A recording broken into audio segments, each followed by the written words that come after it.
Good morning from the heart, our morning daily devotional.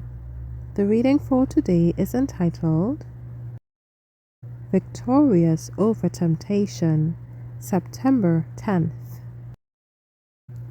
Yield not to temptation, for yielding is sin.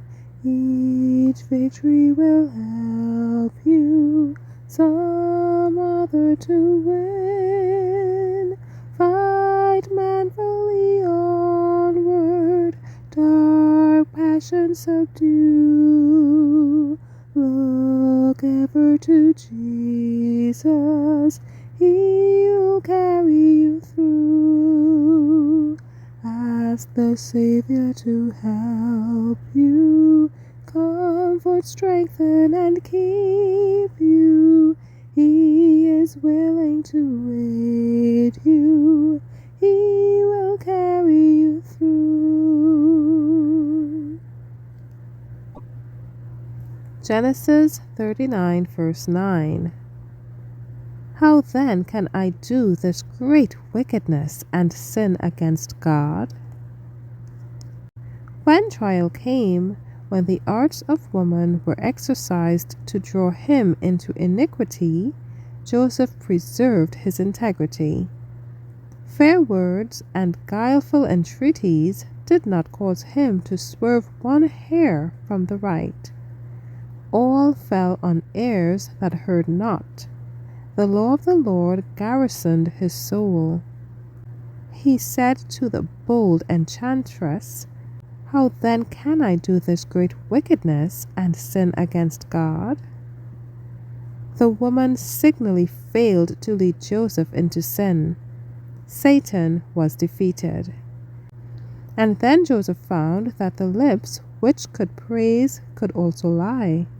The wife of Potiphar revenged herself upon him by her accusations against him. Because Joseph would not sin against one who had trusted him, he was deprived of the honor which, through the grace of God, he had justly earned and which had brought him into relation with the great men of Egypt. This sudden humiliation from the position of a trusted, honored servant to that of a condemned criminal would have overwhelmed him had not the hand of the Lord upheld him. But his confidence in God was unshaken. The love of God kept his soul in perfect peace.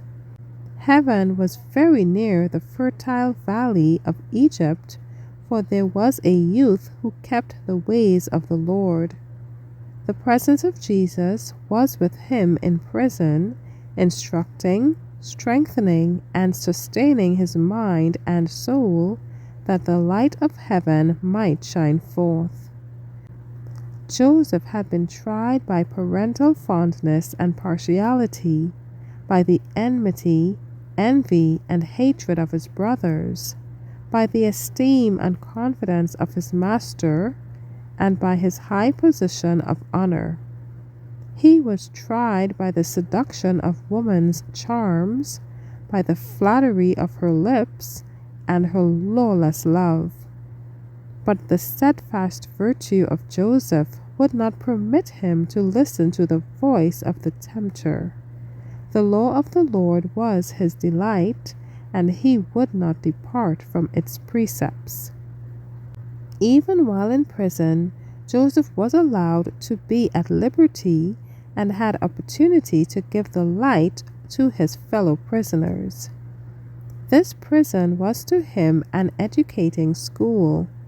He saw in every phase of its management the superiority of the law of God, and by his experience and observation was learning to be just and merciful, thus representing the character of God.